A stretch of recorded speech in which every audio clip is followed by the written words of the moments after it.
Welcome to the Monday morning show in the afternoon. That's Ryan G. Hensley. I'm Grant Lawrence Cohn.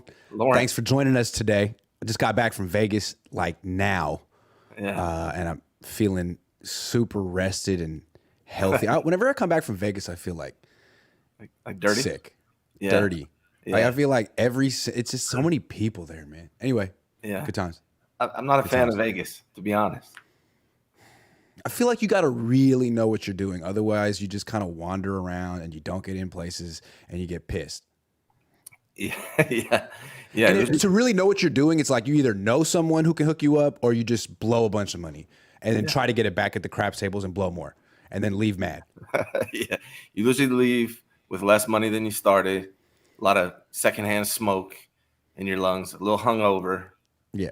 But feeling great. Right. I still feel like I did better than the Niners did. I'm not sure what the Niners accomplished in their week in Nevada. At least I got some subscribers and I was trending twice and I saw that. Pissed people off.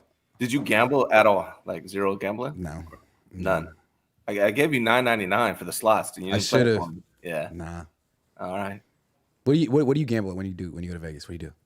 Blackjack. That's it on the tables. I bet my wife likes slots. It's good for free drink. You go to the blackjack tables. Like how much do you have to put down per hand? It depends. They got like the $20, $100 level. Yeah. But I want to go to like the high level one, just lose right away and walk out like, thanks everyone. You saw me. I was here. You saw me here. I lost. Yeah, blackjack's cool because you can actually there's some like thinking involved. It's not just pure luck. Right. Yeah. Yeah, but the house gets to play after you. Yeah, that's true. Am I wrong about that? Well, yeah, I'm right about that. You're right about that. Shows what I know about. Anyway, let's talk about this game. We've had a day to sort of take the emotions out of it and just analyze it coldly. Trey Lance, 10 of 15. Like if this was a training camp practice, I would come off the field real snarky, be like 10 of 15, 2 drop picks, not looking like a guy who's going to win a Super Bowl. And that's what I talk about Brock Purdy every day. So you can understand why people will be critical of Trey Lance after what he did. Sure. What did you see good and bad from him? Well, I gave him a grade up C-, I think. So I went back and watched everything this morning. There were 2 inaccurate throws, just throws that were just completely inaccurate. There were 2 bad decisions, the would-be interceptions. One ended up being a touchdown, but those were actually bad decisions. They were on target. They weren't inaccurate. So 2 inaccurate throws, 2 bad decisions, and 2 or 3 plays where he was very indecisive and probably took a sack unnecessarily. So that's 6 or 7 plays. How many total snaps did Trey Lance take? Was it like 27, something like that? Something like that, yeah. So he had 6 or 7 bad plays out of 27 snaps.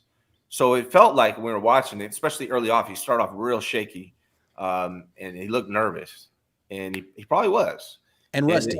And rusty. The timing was all off. Yeah. It didn't look. He looked like he hadn't taken a hit in 11 months. Right. He hasn't played. It was 329 days from his last game where he broke his ankle. So I mean, I think you could understand why he'd be a little bit nervous, especially starting off. He seemed to get more comfortable as the game went on. But there's some stats that I think are, important to share. The ones that actually are telling are the pressure rates. Trey Lance was tied for 6th with a 50% pressure rate, whereas Sam Darnold was 28th with 38%. Brandon Allen barely faced pressure at all the way towards the bottom of the list. Out of 72 quarterbacks, he was towards the bottom of the list, only pressured about 13%. So out of 72 quarterbacks, Trey Lance was pressured, tied for 6th at 50%. So he was pressured a lot, more than Sam Darnold and way more than Brandon Allen. And then despite all that, now, again, that touchdown changed things a lot for him, and it was a lucky play, and it was a bad decision. But despite all that, he had the 3rd highest passer rating out of all the quarterbacks that played in the preseason. So not that I'm saying he played great. He didn't. And his statistics are deceiving because that touchdown really threw things off. It should have been an interception. He could have had 2 interceptions. I'm not saying he played great, but what I'm saying is everybody else should probably just calm down with the extreme, he's horrible, like after a half a game in the preseason, not playing for 11 months. I think it's still TBD. And the reality is the whole team played awful. Outside of a handful of players, the whole team played awful. So hold Kyle Shanahan and the rest of the team to the same standard you're holding Trey Lance. Yeah, I think that's a good point. The whole team was bad. It wasn't just like Trey Lance let people down. The pass protection was no good.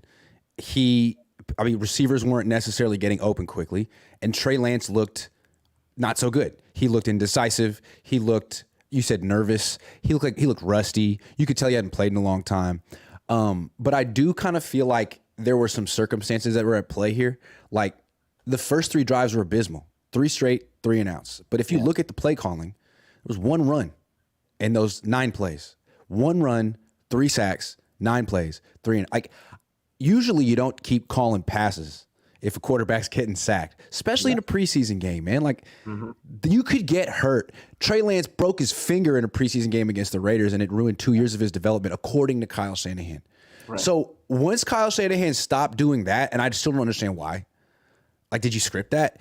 After that, in the second, like, let me get you Trey Lance's stats in the second quarter. When Kyle Shanahan, it wasn't even balanced, but in the second quarter, Kyle Shanahan called 6 runs and 11 passes.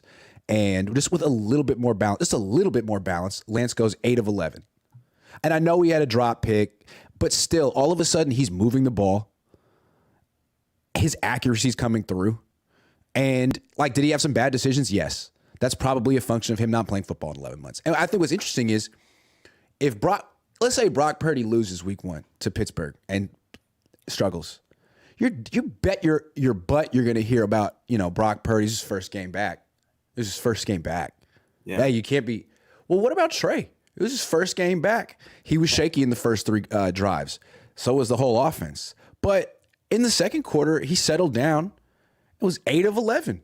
I mean, again, one of those completions should have been an interception, but it wasn't. He made some nice throws too. I just feel like there's some context, and there was some bad and some good, not just bad. Yeah, I mean, we obviously see different coverage for both of them, and maybe that's because of the expectations, because of the cost. Brock Purdy's story being the last pick drafted versus Trey Lance being the 3rd overall, so maybe the expectations are higher for Trey Lance. There's a lot that goes into it. You see the coverage of these 2 quarterbacks is definitely different. That's for sure, and we're going to have to see how it plays out with Brock Purdy. I'm a little nervous about his first appearance. We'll see how that goes. Hopefully it's not against Pittsburgh. Hopefully he gets some preseason time. But I mean, if Trey Lance comes out next week and looks better, this whole narrative changes a little bit, right? Like this whole everyone wanting to write him off again. I mean, the guy's barely played. We keep saying this, and we see half a preseason game from him, first game in 11 months, and he's trash again, according to a lot of people. It's very wild the way they cover this 23-year-old young man. Yeah, I want to talk about that. I think it's like a strange phenomenon that Trey Lance gets more scrutiny than Brock Purdy, considering Brock Purdy's the starting quarterback, and Trey Lance is competing to be the number 2 quarterback. He could be the 3rd string quarterback on this team certain weeks, and yet he's dominating the conversation every day. Like even people who think he shouldn't be the starter, think he's a bust, love Brock Purdy, spend way more time talking about Trey Lance than they do Brock Purdy. And I think it's a really strange phenomenon that like the number 1 topic on the 49ers is the backup quarterback. Can you explain that? Again, I think it's going to have to go back to the fact that Trey Lance, they spent so much on him. Now, that should change throughout this season. Brock Purdy is the real deal. John Lynch just compared him to a Hall of Fame linebacker, right?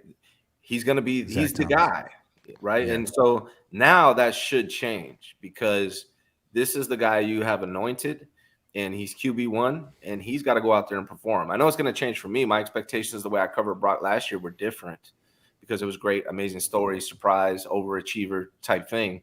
But now it's different. Now this is the guy you're anointing on the Super Bowl ready roster. And he's a different guy. He's coming off a serious injury, and he's throwing a bunch of picks this offseason. And it's not just because the Niners defense is great, because he did it against the Raiders too. It's because he doesn't have the arm strength he used to have. He doesn't have the zip to get the ball in the tight windows he used to have, and he's learning the hard way what he can and can't get away with now. That's what's happening. Yeah. And the Niners are like, nope, that's not happening. He's good. He's the same guy. He's the real deal. He's Zach Thomas of quarterbacks. Okay. Yeah, and the 49ers' first game against the Steelers is unless it's 27 days, something like that. It's not a lot of time. They're cutting down on the 29th. They cut down to 53. I mean, that's in what day is it? It's freaking 15 days from now. And then that's when they begin preparing for Pittsburgh. So if he's not ready, is he going to be in 2-3 weeks? I don't know. Let's come back to Lance for a second, because it's not like he's a look at me kind of guy.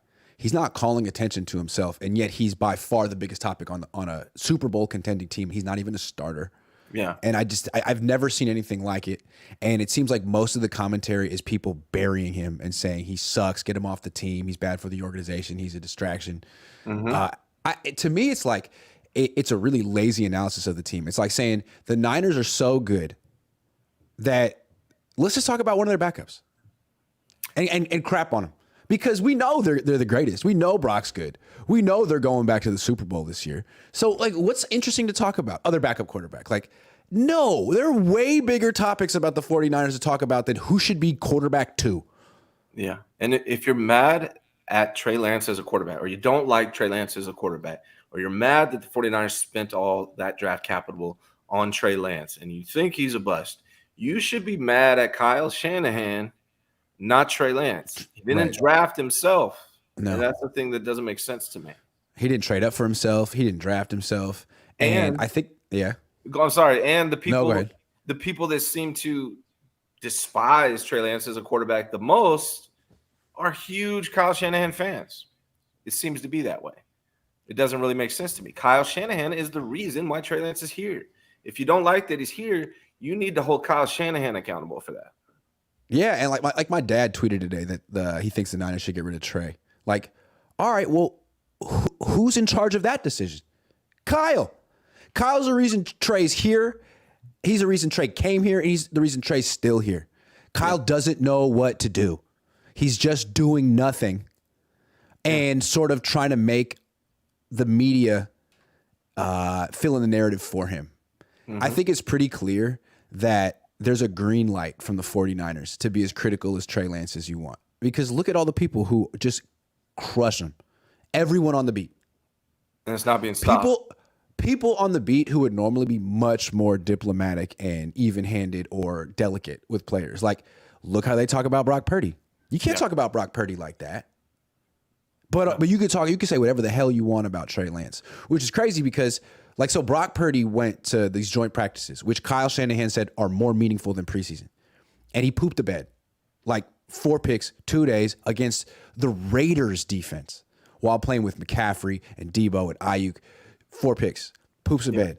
Yeah. No one cares. I mean, no one in the beat that matters makes a big deal of it. But then in the preseason game, which Kyle said doesn't matter as much, it's open season to just say, the biggest problem on this team is their backup quarterback. I just think it's funny.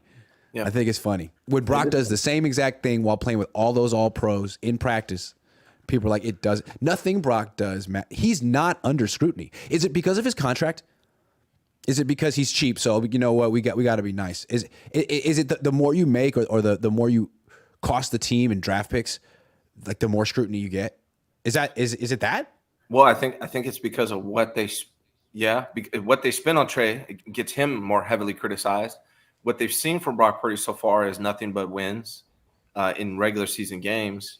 So they're just, we hear this thing like Allen Iverson ruined a lot of freaking people with this. It's just practice type shit. Now anytime someone talks about practice, they bring up that Allen Iverson line. It's ridiculous.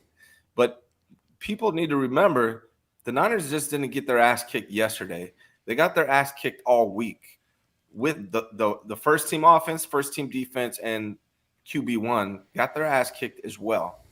And they ended up playing how they practiced. So this whole thing, practice doesn't matter. I mean, they just went out and played exactly how they practiced. And it's a symptom of Kyle Shanahan seems to always be starting slow. He does not have these guys ready early for whatever reason. And we saw. Wasn't that real clear? I felt like it was real clear that the Raiders were a team that's been working their butts off for about a month, and the Niners aren't. Yeah, well, it's their stealth practice. I mean, I sent you a text. You've been there. 2 days ago. I mean, the practices are stealth. They're the same every single time. The head coach is not involved in any of it. it's almost like they feel like you've talked about in the past, like they've made it. They're there. Yeah. All they need they're to just do is stay healthy. They're just waiting for the season to start at this point. Yeah. You know? Yeah. And they are a talented team, especially the first unit, right? The ones on the defense, very talented team. Mm-hmm. And they plug into Kyle's system well, but there's still a lot of questions at offensive line, definitely at quarterback, and then depth is not like it has been in previous years, in my opinion. Let's talk Sam Darnold. He came in third quarter, a little bit of the fourth quarter, moved the ball a little bit. What was your impression of Sam Darnold? I gave Sam a higher grade than Trey. I thought his first throw was beautiful. But outside of that, like, he basically played the same game, except for he wasn't nervous, right? It's just he's been around. He's played 55 games. He did not look as nervous. He looked more comfortable back there. But he also had one off-target pass. He also had one bad decision that could have been intercepted. So basically, he played half the games of Trey Lance. He had half the bad decisions and half the potential interceptions, as well as the inaccurate passes. So he basically played the same game as Trey to me, except he looked more comfortable back there. But as I told you guys, he was 28th in pressure rating, 38%. So he played behind a different offensive line than Trey did. The same. Really, it was the Raiders' defense that was the big difference going against Sam Darnold. You know, one reason why Sam Darnold wasn't pressured as much? Because they ran the ball more than they passed it when he was in the game. That's another reason. Yeah. I mean, if you're mostly concerned about stopping the run, then those play action passes become more deadly. And I just felt like that was the Niners' offensive identity. Whenever Darnold's the quarterback, Brock's the quarterback, Brandon Allen's the quarterback, there's a lot of running. Jimmy Garoppolo, there's a lot of running and setting up play action bootlegs. With Trey, it's not that. So we'll talk about that a little bit more with Trey. But with Darnold, I felt like I wasn't that enthusiastic. I felt like, yeah, that's Sam Darnold, and he's in a better system now. And on first and second down, you can create a lot of open looks off play action. He made a nice throw down the field up the right sideline. That was a nice throw. He made a nice throw to Tay Martin on 3rd and 8. Otherwise, I felt like he was just another product of Kyle Shanahan's system, like C.J. Beathard. You know, he looked okay, but when it came down to it, this team was like 2 of 10 on 3rd down, and he struggled on 3rd down too. So it was Sam Darnold. I don't know. It was Sam Darnold. He was being Sam Darnold, right? He had some good throws. He looked good for a second. He was inaccurate on one. Then he saw a ghost. I mean, it was Sam Darnold. I feel like I came away from that game feeling like the Niners wished they had Aiden O'Connell. Well, I think they should wish that after watching that game. He was balling out.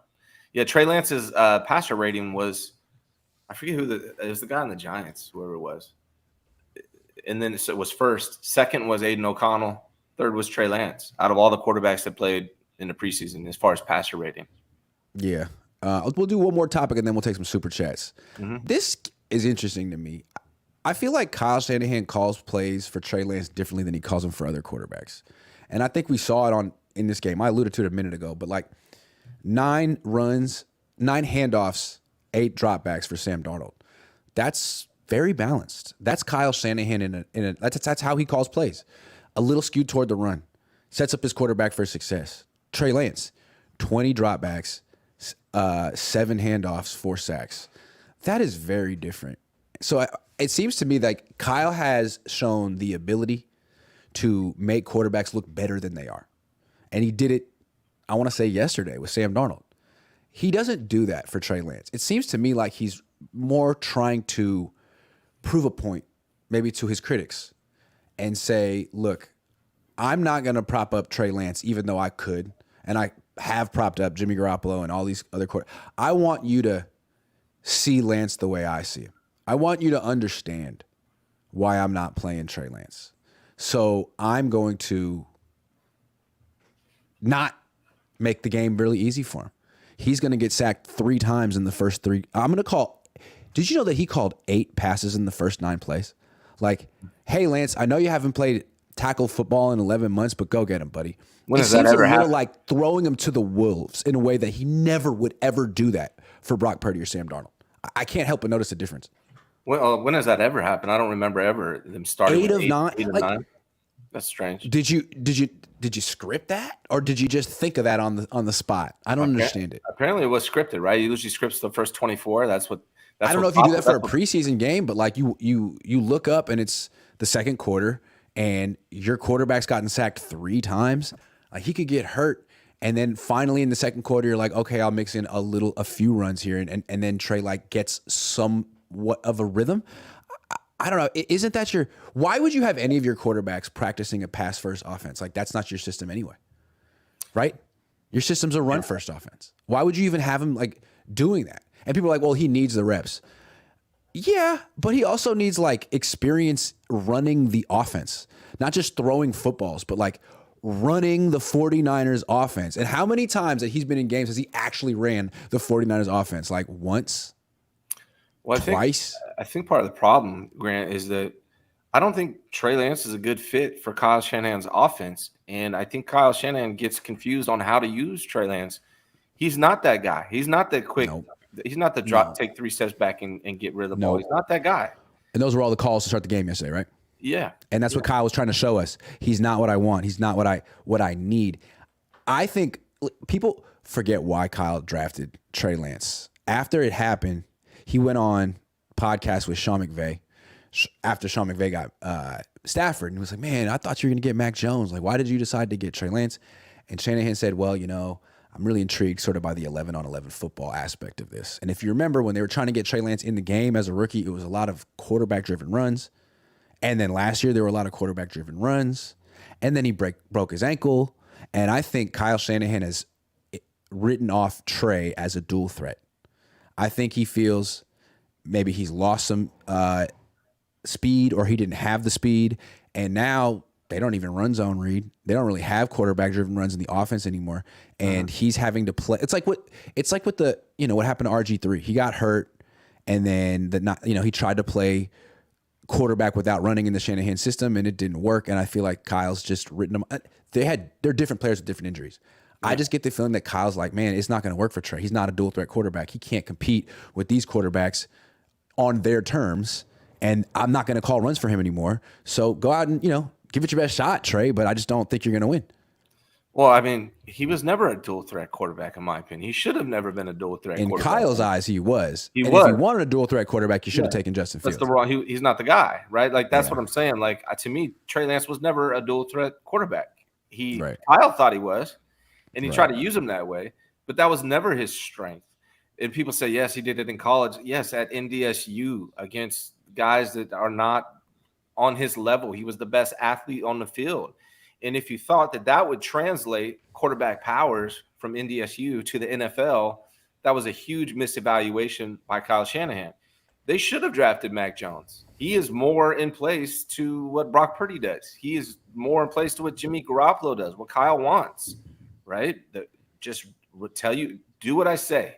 Run the quick offense, and that's it, right? That's what he should have done. He should have drafted Mac Jones because that's a better fit for what Kyle Shanahan wants. Now, I didn't want him to draft Mac Jones. I wanted him to draft Trey Lance because I thought he'd use him as a quarterback that can run, not a running quarterback, and I thought he would cater his offense around the guy he spent 3 first-round draft picks on.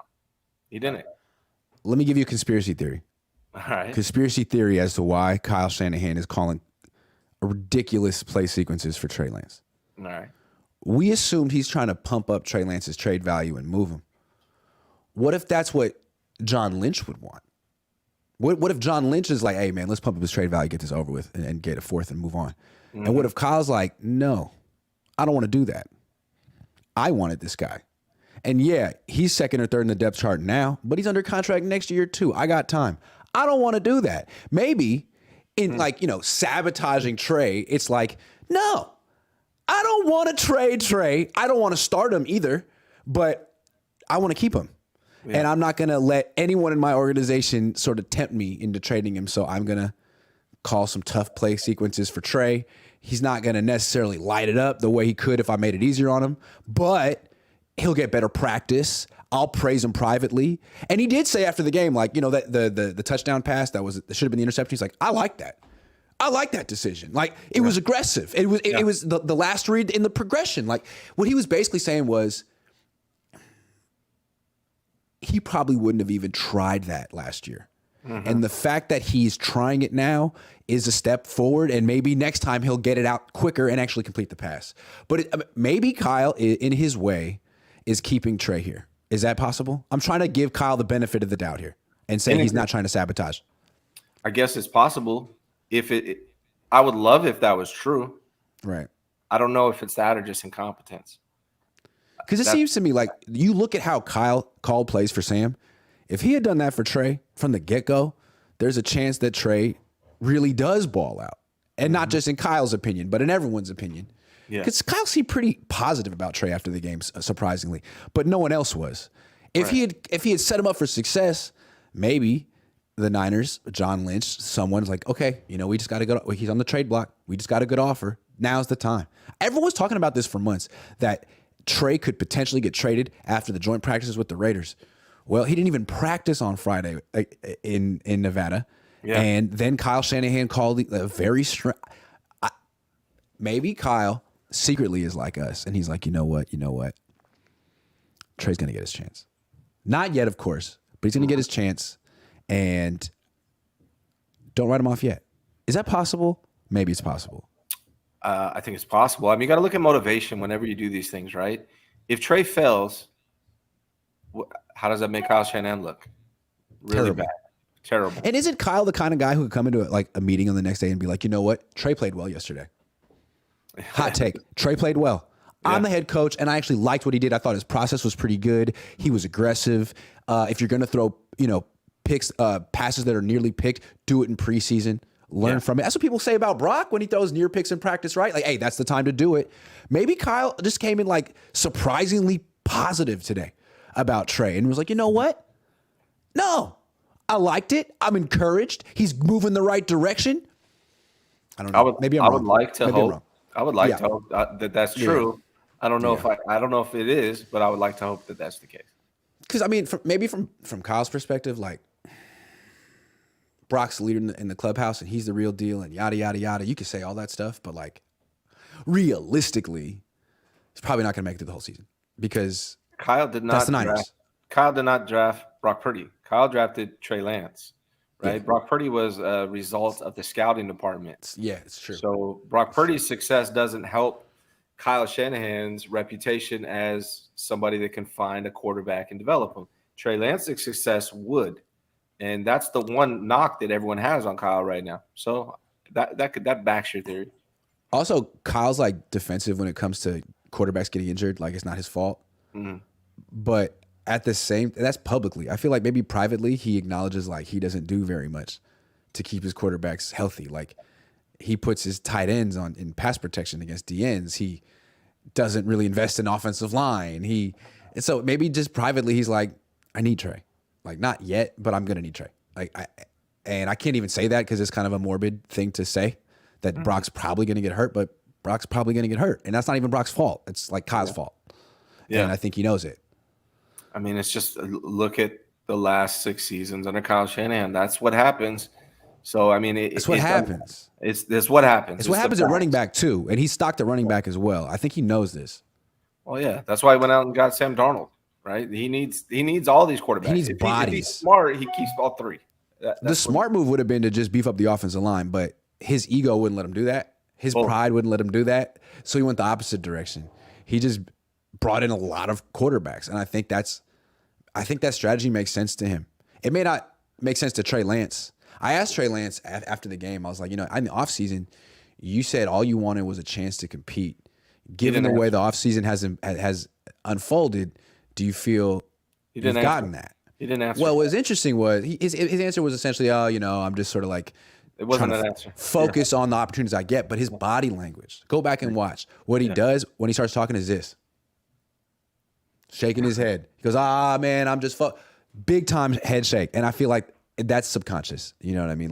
Look at the body language. Absolutely not. And just look at how monosyllabic and lacking joy he is at these press conferences. He just seems like he hates being here. Monosyllabic is definitely a UCLA word. Thank you very much. Yeah. Dustin Dagg says national media dog whistling on Trey Lance again. And I feel like they get the green light from the Niners. If the Niners didn't like it, they would tell these people to stop. But Austin Moore says Brock Purdy should have to compete. I think it would be, I'd like to see what Brock Purdy would look like behind the offensive line of Jalen Moore, Nick Zakelj, John Feliciano, Jason Poe, and Matt Pryor. Those are like 5 dudes who shouldn't be in the NFL, or 4. You know, I'd love to see what Brock looked like. The worst two. The worst one was Nick Zakelj. He had I think he gave up the most pressures, 4, and then Jalen Moore. Jalen Moore. Yeah. Okay. It's August 14th, 2023, and Nick Bosa still hasn't signed his extension, says Tony. And I doubt he will anytime soon. Shane Cooley says live experience for Lance probably feels so alien to him by now, given how little he's played. I would agree. And then I feel like the second quarter was better than the first. So maybe he did. I thought he did a little bit. Sean Barnes says, why doesn't Lance get to play with starters? He was running for his life with that D3 O-line. I mean, I don't see how you let any quarterback get sacked 4 times in a preseason. How do you let that happen, man? It's a preseason game. You get hurt. I mean, none of the starters played. I don't know if they're going to. How do you let? Are the franchise players going to play at all the preseason, Grant? Like the George Kittles? They should. CMCs? No, I think the Niners should just show up week 1. See what happens. Man. They'll be good. That's crazy. Chris Tellerico says, I'd be nervous behind that line too. Also, that first drive looked like Shanny was saying, oh, you want to see him throw? I'll make him throw every snap. Yes, that's kind of how I took it. Oh, you want to get Lance reps? Okay, here we go. He can throw every single time then. And it's going to be 3-step drops. Stuff I know he doesn't do well. To me, it looked like Kyle was calling 3-step drop concepts. The first read wasn't open. And he was he was like under center taking 3-step drops. As soon as the first read isn't open, it's a dude in your freaking face. That's the whole point of the shotgun. Get the way. It's like Nick Zakel's getting moved like furniture. Jason Poe's getting moved like furniture. Like, you calling these 3-step drops. Freaking, for who? Tay Martin? Who's getting open? Yeah. Sorry.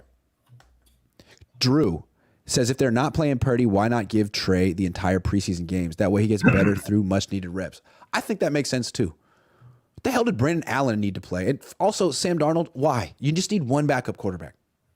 Well, if you guys didn't like this week, I have a feeling next week's going to be the exact opposite. I think Trey Lance is going to get Sam Darnold amount of reps, and Sam Darnold is going to get what Trey had this week. That's my guess. Yeah, I would agree. Daryl says, people saying Trey Lance was bad, but what if he has PTSD a little bit because, remember, he broke his finger against the Raiders in 2021 preseason, so that could be a reason he didn't do as well. Thoughts? I don't think he's thinking like, oh, my God, it's the Raiders, I'm going to break my finger. But I do think he's, really hasn't played football in a long time, 11 months. You got to play football. He hasn't played a lot of football in the last 4 years. He just needs to play. He needs the reps. That's the only way he's going to get better. I don't know if he's ever going to do it on the Niners, honestly. It might be in his best interest to go somewhere else if we're being real. He's got to play. He's got to play in games. He's got to play back-to-back games. He's got to have some success. All that's going to help him build his confidence and become who he's going to be. Khalil Kemp says, Grant, no more talk about Lance. I love the kid, but Kyle and John are married to Brock, and it's high time we hold them to it. That's what I'm trying to say. I'm just answering these super chats. I'm with you, Khalil. Flave says, Brock's biggest fan who only talks about Trey. Flave says, real talk. Trey needs to go. Real talk. Anytime someone starts a sentence with real talk, I'm thinking, this isn't real talk at all. Real talk. But anyway, real talk. Sounds Trey like needs to go would say too. Real talk. Real talk. Trey needs to go through yesterday consistently for 3 years. I don't even know what that means. Everyone used to know this. He didn't deal with pressure at NDSU. It shows, and he needs a lot of experience. It won't happen here. Well, the fact that he's still on the team makes me think that it could happen here because Brock gets hurt frequently, and every quarterback on the Niners gets hurt eventually. So could happen here. It's unrealistic to expect whoever starts week 1 to play the whole season. That's unrealistic. That's not. I wouldn't bet on that. Why would you? I would not bet on that. Khalil Kemp says, is Brock playing Saturday versus Denver? And if not, why? Kyle talks at 2. We shall find out. Josh Wyatt says, we've been waiting 8 years for Kyle to wrap his arms around a quarterback. He finally did. The leader of our franchise finally has his guy. I don't care where he came from. I'm all in and expecting greatness. I think that's a fair way to look at it. Kyle finally picked someone. His name is Brock. Real deal. We can't let Kyle wiggle his way out of this one. He can't all of a sudden next year be like, you know what? I want Kirk Cousins. Nah, dude. You said Brock Purdy was the real deal. Make it work. Yeah. Make it work. Yeah. Otherwise, what else are we to think other than you don't know what you're talking about at quarterback? Yeah. Devin Smith says, just wait till Brock Purdy starts shaky, excuses will come. Yeah, all the people that were really tough on Trey Lance are going to have to eat their words. What happens if Purdy goes 0-3, 0-5, says Dustin Daggs? 0-5's a problem. 0-3, I think he still gets time. But 0-5, I think you're moving on. Brooks says, Trey doesn't need to be elite. He needs to become Chad Lance.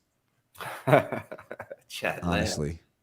Yeah. And I don't want to say something like off color or something, but like if Brock Purdy's name wasn't Brock, you know what I mean? If Brock Purdy had another name and maybe another complexion, his resume might be looked at with a little more scrutiny is all I'm saying. Yeah, it's TBD. Am I wrong? Brock. Yeah, well, I think no matter what for Brock, because of he's winning, I think he'd get a little pass, but I don't know how it's going to look. I don't know. Yeah, he'd get praise, but if he had a different name and a different face, a lot of people might be a lot more skeptical. Jimmy was winning. Yeah, just saying. Oh, maybe I'm wrong. What do you think, Brooks? Jimmy. Yeah, they'd be more mad about Jimmy. That part is for sure. Yeah. Mark Jacobs says BP is undefeated. Trey Lance looked shook, not an NFL quarterback. Brock Purdy lost the NFC Championship game. That happened. First round knockout. Not an NFL quarterback is crazy. That's a crazy thing to say. If that's how they felt, if the Niners felt that way, they'd cut him. Yeah. Chris Tallarico says Pitt's going to win week 1. They always win week 1. Shanny always loses to them. I can't wait to see who starts and what the national narrative is then. Chris is on it. It's going to be Brock. He's going to start. Steven Geraldo, $5. Thank you. Ken Kanicki says Grant hasn't slept since Trey let him down. First 2 sacks yesterday are completions for Purdy in his sleep, and people would be whining that they didn't call those easy plays like that for Trey. They do. He just makes them hard. Thanks for $10, Flav. Antonio says that guy saying practice is not important and then calling fans stupid for listening to you tells me all that I need to know about him ain't winning the Super Bowl. It's a lot of pesos. Thank you very much, Antonio. Oh, wow. Pesos. Ken Konecki says Trey played against backups with backups and played terrible. Weren't the reports Trey looks amazing with the second team? Stop making excuses, says Ken Konecki. Thanks for the $5. Brooks says no defense for Lance against the media by players and the former punter, like with Kinlaw. Not even a meeting with beat writers in Lynch's office. No defense for Lance. He's open season on Trey. Are we acting like Purdy hasn't thrown 11 interceptions so far? Purdy is not under scrutiny. Purdy could throw 10 picks tomorrow in practice, and people would say it was a good day for him because he's ahead of schedule. Like, honestly, they would say that. Yeah, I mean, I specifically remember nobody giving a damn about near interceptions last year when it came to Brock Purdy. But yesterday, that's the biggest deal for Trey. I think, honestly, it should be the biggest deal for all of them all the time. Near interceptions are bad throws, bad decisions. You should look at those. But if you want to ignore them for Brock Purdy, but not ignore them for Trey, that's crazy to me. Juan Torres says it felt like Kyle was trying to help Sam shine and make Trey struggle to justify his decision to pick Sam Darnold. Pass-to-run ratio was horrible. He definitely had some motivation. It's always hard to tell what Kyle's motivation is, but there was something. Darnay Harvey says, how is the excuse for Brock rust after 4 months of recovery, but not for Lance, who had 11 months of recovery? I think it's an excuse for both of them. They both look rusty. Khalil Kemp says, this roster looks paper thin. Our second team O-line was awful. Our second team defense looks slow. Yeah. It seems like this team has or had, well, right now it's like the haves and the have-nots on this team. You got like the Cabo clique, the dude's making $20 million a year, and dude's making like $3 million and less. In the past, there was this middle class of players: Jimmy Ward, Azeez Al-Shaair, DJ Jones, Samson Ebukam, Charles Omenihu. You know what I mean? Guys who were not elite, but guys who were damn good. And now they're being replaced by, like guys who haven't proven anything. So we'll see. We'll see what Isaiah Oliver's got, or Oren Burks, or what you're saying is the 49ers are a microcosm of the U.S. where you got a small amount of people making a ton of money and a bunch of broke people under that. Yeah, pretty much. Thank you, Khalil. Chris Tallarico says, this is why you can't play the field at quarterback. You need to commit and develop the offense and guy around their skill set. He's too much of a system coach. Nah, man, you wanted to spend nothing on the quarterback position so you could spend all your money on older players who get injured because that's smart. That much If is you very look at the clear. Niners' top 8 players, all of them except Fred Warner and Ayuk. Ayuk isn't even all of them except Fred Warner like miss games consistently. It's kind of scary. Kittle's hurt now. That much is very clear to me. Kyle Shanahan is definitely a system coach. Whether you think that's a bad thing or not, but this is what we're doing. Adjust or get out of here. Like that. That's really how he approaches his coaching. Flave says 100% Ryan. Trey has never been a good fit. Told everyone for 3 years. He told everyone for 3 years. The offense needs a point guard. This is football. Grant tried to make fun of me when I said it, though. Kyle disagrees. Kyle picked Trey. Flave, you never acknowledge that. Kyle picked him. Kyle traded up for him. Kyle wants to keep him. They could trade him right now for a 5th-round pick if they thought he was trash. They won't. So you're wrong. Here's what I think Kyle does want a point guard, but I think that's the wrong approach, Flay. That's my point. That's been my point. You need a Kyle quarterback. doesn't know what the fuck he wants at quarterback. Is that fair? He doesn't You need know. a quarterback. He wants whatever's going to work that month. He has no plan at the quarterback position. Yeah. And he knows they're all going to get hurt. Yeah, he has the ego that he thinks he can make it work with Brandon Allen, but he also has the ego that he thinks he can make it work with anyone. RG3. You're not giving him enough credit, Flave. This guy thinks he can work with anyone except for people who make more money than him and push back on his system. Trey is not going to push back against Kyle. Trey's a yes, sir kind of a player. Kyle can work with him. He's going to take his time. He's going to start Brock Purdy. But if Trey does get to start a regular season game that the Niners need to win, I fucking bet you're not going to have 8 of the first 9 plays be passes. I fucking bet you that. How about that? Can I bring up something, Grant? Brock Purdy last week after the Raiders in his press conference, they asked him like if he thinks he has a similar game to Jimmy Garoppolo. And I thought his response was very interesting. I haven't seen a lot of people talk about it. But he's like, he basically said, I'm running Kyle Shanahan's offense. It almost felt like, you guys want to call me Dink and Dunk? Okay, fine. But you want to call me Jimmy Jr.? That's because I'm running Kyle Shanahan's offense. I think at some point, Brock is going to be the kind of guy to snap back a little bit. Not for a very long time. Not until he gets paid. Because right now, he's making NFL minimum wage. And he's a yes, sir, no, sir kind of guy, too. Right. But he's Diet Jimmy right now. He's a Jimmy cover band. Rick H says, Grant, why are we so cursed at quarterback since 96? Niners and Cowgirls combined 0 rings in 28 years. It's getting embarrassing, man. I couldn't tell you, man. I couldn't tell you. Brian Klein, $5. Thank you. Dreams24 says they pumped up Jimmy stock, not Trey. Jimmy left. They never traded it. Jimmy. Jai Brown looked good. Solid tackling. Kinlaw sucks, says Rob Schneider. Brian Klein says Purdy in the preseason, he was a notoriously slow starter at ISU. Kyle seems to be as well. I think he needs the reps since he's clearly the starter. Also, watch out for Brocktober. He'll go off. Brocktober. Love if he's healthy. Yeah. Let's see if Kyle Shanahan can keep him upright. Richard says Shanahan has a hair up his butt when it comes to Lance like he did last year when he was mad at BA. He needs to grow up. But what we saw with Shanahan and BA is that eventually Shanahan let it go and said, I've put you through hell for whatever reason, but it's over. And that was in year 3. So maybe Kyle Shanahan will do that to Trey. I don't know. Just bit my tongue and it's Trey's fault. Sarcasm, says She Praise. Mike, thanks for becoming a new member.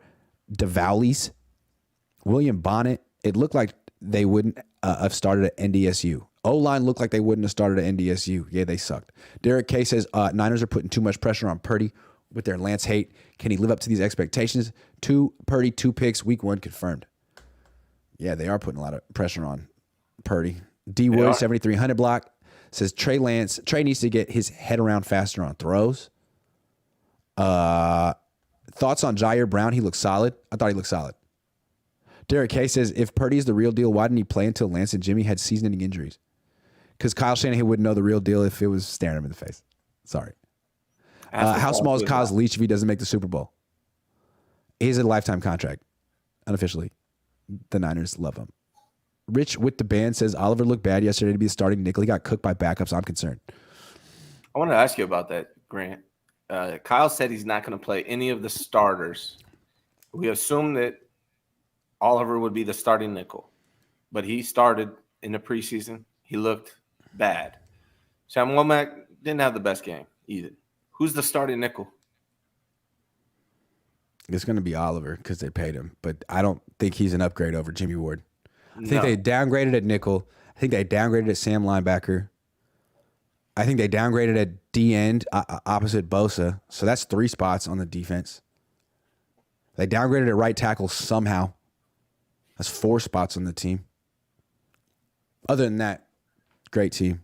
And they downgraded at quarterback because Jimmy Garoppolo Hey, he might playing be for better $1 billion. He might be better. That quarterback room last year with Trey, Brock, and Jimmy might be better than the one with Trey, Brock, and Sam. At least you know what you were getting from Jimmy. Brock's still a little bit unproven. Hey, at least you know what you're going to get from Sam. You do know what you're going to get from Sam, but it's nothing good. No, Vance says Flav protects Purdy like Jimmy Garoppolo. Here we go again. 2.0. New Level 35 says the 2-time Super Bowl champ MVP Pat Holmes played in the preseason. Says a lot about his character and the KC coaching staff. Yeah, but to be fair, Purdy's better than Patrick Mahomes. Did Patrick Mahomes start his career with 7 straight wins? Did he? That's a good point. He might have. I'm convinced. He probably did. But if he didn't, that means Purdy's better. Mars73 says Kyle drafted Lance, but Cap had similar skills, so I don't understand why they didn't try to keep Cap. Hopefully Brock delivers since he's the real deal. Lance and Cap are different, man. I gotta speak on this one a little bit because first of all, Cap was way faster than Trey Lance. Second of all, Lance is a much more refined passer than Colin Kaepernick. Colin Kaepernick had a gun. He could throw the ball downfield like crazy. His mechanics were awful, and he didn't want to improve it. Like he was happy with who he was as a quarterback. Trey Lance and Cap are completely different quarterbacks. I don't like that comparison. The only thing they got in common is they both have strong arms. Outside of that, they really don't have anything in common. Official BNA Music 88 Brooks says Tom Sula's ghost put the fear of God in SF fans to the point that a 542 winning percentage feels like they won 5 more Super Bowls in 7 years. Sean McDermott is 639 and developed an elite quarterback in that time. Stockholm syndrome. Yeah. It's a good point. Whenever you Tom talk Sula. about Kyle, even it's always, oh, what do you want, Jim? Tom Sula? Like, no, that's actually not what we're talking about. I think a lot of people want to coach this team. Flave says Kyle picked him, but do you think he would do it again? Yeah, Kyle doubled down. Kyle doubles down on everything he's ever done. Kyle never actually looks in the mirror and says, I shouldn't have done this. I was wrong to do this. The reason Trey hasn't worked out is, in Kyle's mind, injuries and stuff. He broke his ankle. Now he may not be the dual threat he wanted anymore. He messed up. He's never messed up in his life, Flava. You don't understand Kyle. He doesn't think he messed up. He doesn't question himself like that. It happens, but if he doesn't win a Super Bowl with this core, my attention will shift 100% to him for that. All right, cool. I'll hold you to that. They should have just I don't think you really get Kyle. They should have just took best player available and kept Jimmy if they were going to draft Brock the following year. Honestly, you could have had Penei Sewell, Jamar Chase. Yeah. You might have won the Super Bowl. Ryan, are you sure you're not Mexican? I'm pretty sure. Pretty sure. DNA test QB3 no. competition aside, E-Man Verrett news. What happened? E-Man and Verrett? What happened? I don't know. They're not here. They don't play for us. Thoughts on Kinlaw's performance? He played. I thought it was disappointing. Yeah. I thought it felt like I don't know. Wasn't good. Am I allowed to talk about Kinlaw? I just felt like he had such a good offseason. He had a great interview recently. He says the right things. Mm-hmm. He even says, like, for me, it's all about pad level. Okay. It's been about that. Yeah. Okay. I was disappointed, but again, it's early on a lot of It's early. guys, man. It's early. It's early. Time. Brown Liquor Baron, $10. Can Kyle get Mullins on the phone? I was watching Mullins was he Minnesota? Yeah. I was watching Kellen Mond play for he looked all right. I like Kellen Mond. Anyway, good luck, Kellen. Eddie Pitts, thank you very much. Back to the show. How confident are you that Brock Purdy will return to form by week 1? Not very confident. Hopeful, but not very confident. I mean, coming off this injury, there's a lot of things that are, still yet to be determined. I actually put this up on a survey. That's what I was looking at. I asked, how confident are you that Brock Purdy will, pick up where he left off after before his injury, week 1 against the Steelers? Only 20% of 49er fans that voted said very confident. 48.5 said unsure. 31% said I'm not confident. So I think it's reasonable to be unsure. That's kind of where I'm at right now. I'm very unsure about it because what I saw from him in practices wasn't something that's encouraging. He didn't, he is a gamer though, right? Like that's kind of what you saw from him. So maybe he just shows up in the game and picks up where he left off. I guess that's possible. But from what you're seeing in practices, it's discouraging. Also, the fact that he's still not back to throwing every single day, that he himself said he's still building up volume and velocity in his arm, and that the season is about to start in about 3-4 weeks. Yeah. To me, this kind of reminds me of Trey Lance's finger situation, right? Mm-hmm. Trey Lance broke his finger his rookie year, and they kind of downplayed it. Like, oh, he's fine. But this year, the Niners like rewrote the narrative, and they're like, actually, we didn't tell you. We were kind of keeping this hush-hush, but his finger was fucked up. And it like ruined 2 years of his development, and he had to relearn. He had like unlearn throwing mechanics and learn new throwing mechanics and unlearn those, and it was really bad. They didn't tell us about Brock's rib either. Right? Yeah, so like they like withhold information. Yeah, but then they use it as an excuse down the line. So I could see them being like, all offseason, oh, Brock's good. Brock's right there. He's hitting every benchmark. But if something goes wrong and they miss the playoffs or he has a down year, the Niners will turn around real quick and be like, well, we didn't tell you. Yeah. But the truth is he was like 70% at best. Yeah. He'll be back next year. Kick it down. Yeah. You'll hear that stuff. You'll hear that stuff. So I don't have confidence that he'll be like, he'll return to form by week 1. I don't have confidence that he'll return to form at all this season. I'm not sure he'll return to form ever. This is a serious injury. I mean, he may still be a good quarterback, but I don't know that he'll ever return to form. I don't think Jimmy Garoppolo ever returned to form after tearing his ACL, although he had good years. I'm not sure that the injury in itself is the reason that we will see a drop-off from Brock. I mean, I think it's reasonable to assume that a lot of those interceptions that were dropped last year will be caught this year, and we'll see a drop-off regardless of whether he was injured or not. Also, I just it was the league's first look at him and Kyle's offense. They had to get a feel for his tendencies, and it's a really good system with a lot of good players.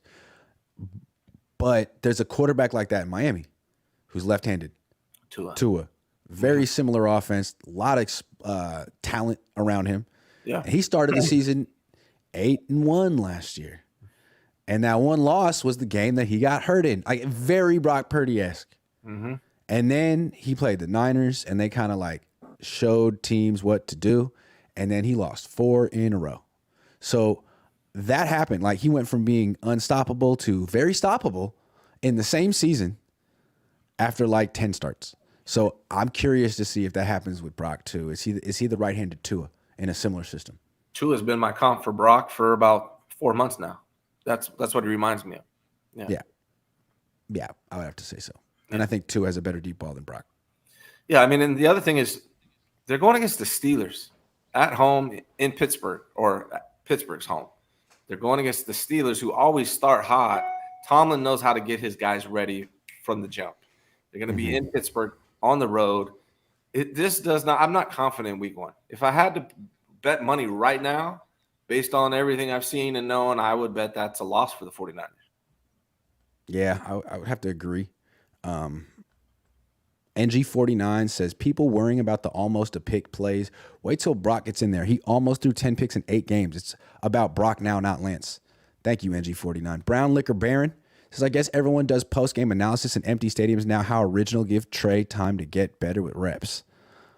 People are biting your style. People are biting your style. Yeah. Are they? I definitely know. Great style. I would understand it. Yeah.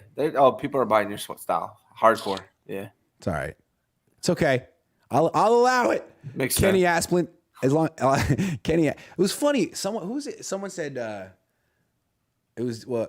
someone mentioned like Grant Cohn impersonators and stuff. And part of me was like, man, anyone who has a YouTube channel and talks Niners is someone probably got the idea from me along the way, and I'm not tripping about it. But like in person, that's all of y'all. That's everyone. I'm not to be too conceited, but it's like that's you too, not you, but the guy who said it. Yeah. Kenny Asplin, new member. Muncharificus, $5. Caesar Says, watching Hard Knocks, it's obvious Saleh is the better head coach and leader than Kyle Shanahan and probably win a Super Bowl before him. Kyle Shanahan does not. I've been like resisting saying this, and even though when you say it, I'm like I'm holding off a little bit. But he's an offensive coordinator. He's not a head coach. I've watched that myself in practice. I see the way he interacts, the way he leads. I don't see him as a head coach. I think he's probably top 2 offensive coordinators in the NFL. He's not I wouldn't call him an elite head coach. I wouldn't. Sorry, guys. I like Robert Saleh's little speech he gave in episode 1 to his team about the eagle and the hawk. Oh yeah, about the only bird that can attack an eagle is this hawk that like gets on its back, and what the eagle does is it just soars as high as it can possibly go, and the hawk just suffocates and dies and drops to the ground. Yeah. And he was like, "We're the eagle. The haters and the media are the hawk, and all we're gonna do is keep taking our game to the next level." And I was like, "Yeah, you know what, I will play for you." You know what the funny thing about that though is when I was watching that, I was like, he's basically telling his team to be the Eagles. I was like, good analogy. You're the Jets. You're supposed to use an airplane analogy, Robert. Right. Yeah, it's funny. Yeah. Carlos R says, "Hope the Niners start Alfredo. Couldn't be worse than." Alfredo. Yeah. Reggie 1981 says, "Grant, go apply to be the quarterback coach of the Niners." I don't think I'd be very good at that, but I could be quality control. Chris Tellerico says, "What is to form for Brock? Throwing screens and running to the left for 5-10 yards. We only saw him for 8 games. I mean, to form was what he did in those 8 games, and I don't think he's as good as that. And he wasn't doing that much. To your point, Chris. Josh Jones says, should have traded for Darnold in 2021, but nobody wants to bring it up. 4th round pick is nothing, but they want him over Trey now. Come on, Kyle. No, they shouldn't have traded for Darnold in 2021. Darnold's not good. I'm sorry." Dino Pate says, "Would you be surprised if Trey ended up in Seattle?" No, I really can't wait until Trey is the comeback player of the year in 2025 for the Seahawks and Pete Carroll. It's going to be a lot of fun. Pete Carroll's going to be 82 years old at that time. Scotty Dippin says, "Perfect day for a film review, GC quality control." I would say it's a day for a nap, but maybe. Niners players envy how other stars get freedom. I don't understand. Yeah, I don't get that one. I'll think about that one. Give me some disappointments from this game. Well, there's a few of them, right? Disappointments. There's a lot of them. Honestly, I mean, the whole team who played, it's probably easier to point out who was good, but yeah, I don't think there was very. I mean, how about the 2 third-round picks? 2 of the third-round picks. Moody is a big disappointment. Latu, very disappointing. Yeah, both of those guys for sure. Yeah. That's another big thing, like, right? I mean, just because Moody missed those 2 doesn't mean he's going to continue like that. But if this is an ongoing problem, the Niners could lose a couple games, maybe even in the playoffs because of this situation. You got to have. That's another player in the middle class that they got rid of, Robbie Gould, and they're replacing with someone cheap. And it's like, we'll see. I mean, I think if this continues throughout the season, at some point they're going to have to sign somebody else because you can't have Robbie Gould. Yeah, in the playoffs, you can't have this in the playoffs. That would be imagine Robbie Gould. You know, it's week 16. You get a phone call from the 49ers. That's got to feel good.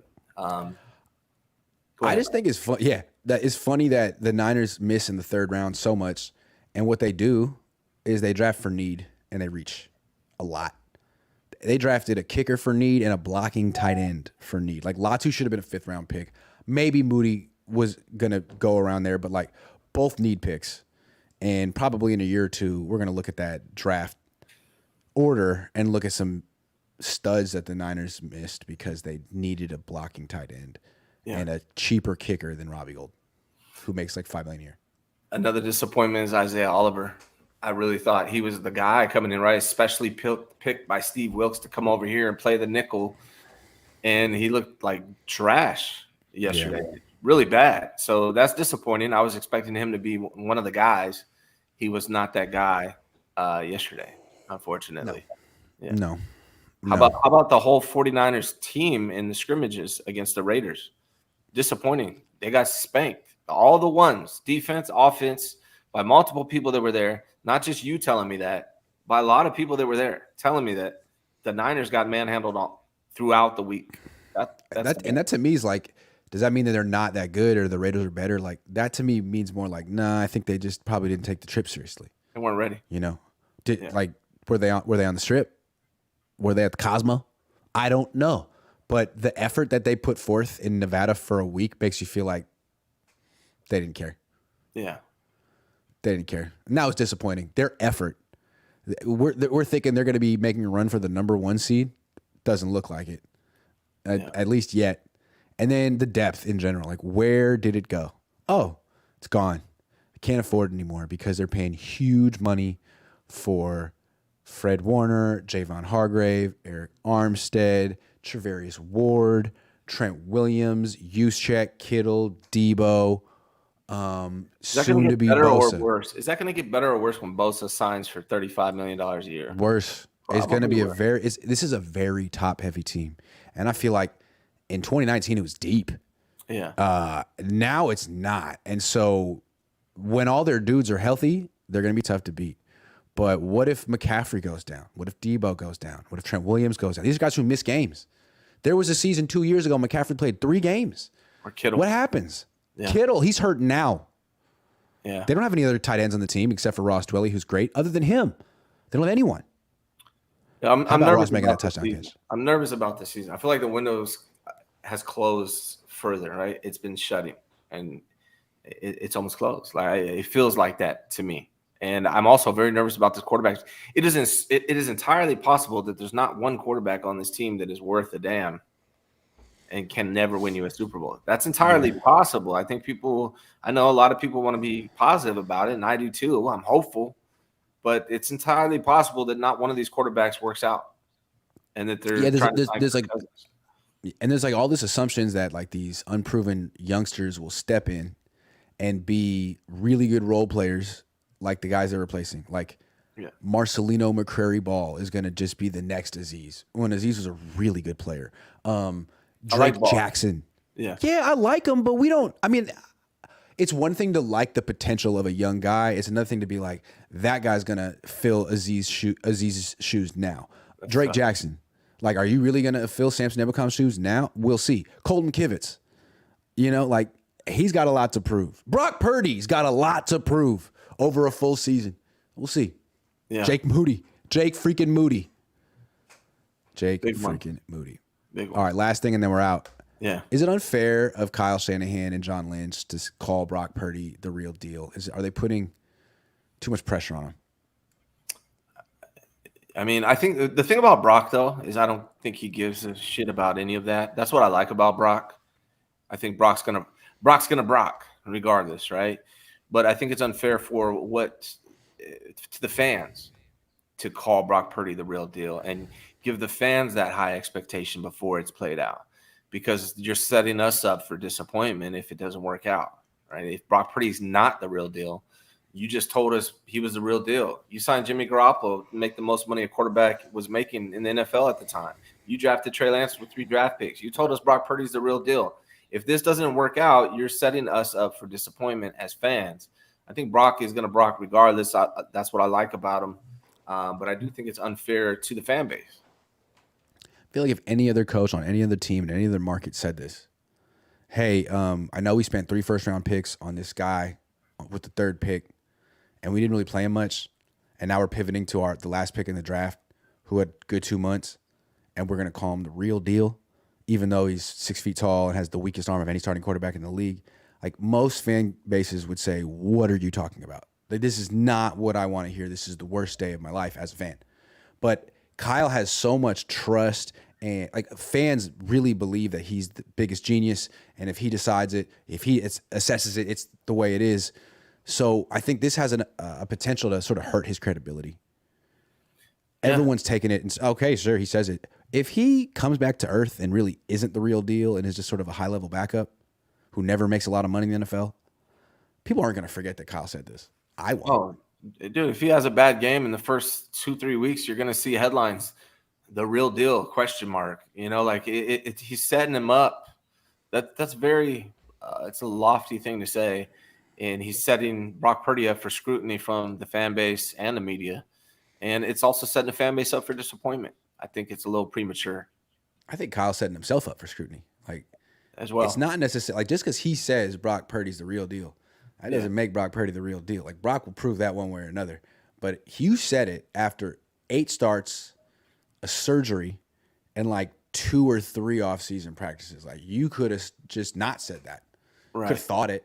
You could have wrote it down, put it in an envelope, Unnecessary. and just sealed it away. Just like saying Sam Darnold is the next Steve, best, whatever he said. It's just unnecessary. You don't need to say those things. Right. Derek K says, who is the running back 2 in this team, TDP, Mason, or Elijah? Elijah. Oh, yeah. Whether you think he deserves it, Kyle Shanahan loves Elijah Mitchell. That's one of the running backs looked like awful as well yesterday. I think people need to point that out. Like, if you're going to criticize Trey Lance behind that offensive line, well, then criticize the running backs behind that offensive line. Was it the offensive line or was it Trey Lance? Was it the offensive line or was it the running backs? Because the running backs averaged like 3.1 yards per carry. It wasn't good. Mm-hmm. Yeah. Sacks are an overblown stat. Joe Burrow, says Robert Tuncap. Okay. He blew out his knee, though. Eddie V says, what would Purdy do behind the second-string offensive line? Wouldn't he be just as jittery? I mean, he hasn't been looking good behind the first-string offensive line. Druber89 says, now Brock needs to be held against the highest standards. He is the SF 49ers real deal franchise quarterback. Keep drafting quarterbacks, please. Panthro says, BP was an unknown in those 7 wins. Do you think the game plan is out on BP this go-around? Oh, for sure. I think so. I think so. Who's the best? Who's got the best hands in the team? Ross Dwelly, Ayuk, or CMC? Dwelly. He's never dropped a pass in his career. He's only got like 10 targets, but still. Yeah. Still. Yeah. All right. I think I'm done. What you got going on the rest of the day? Oh, I'm gonna see you tonight. Aren't you going on with Sour Death? Yeah. That'd be fine. Can I say this? I'm almost at 5,000 subs. I need like 170. If you guys want to do me a favor, come on over. Give me with a sub. Give him a sub. Thanks for watching, everyone. I'll be back at 4 o'clock with Larry, and then I'll be on Sour Death Sam's channel at 7. Check that out. See you there, guys. See you there.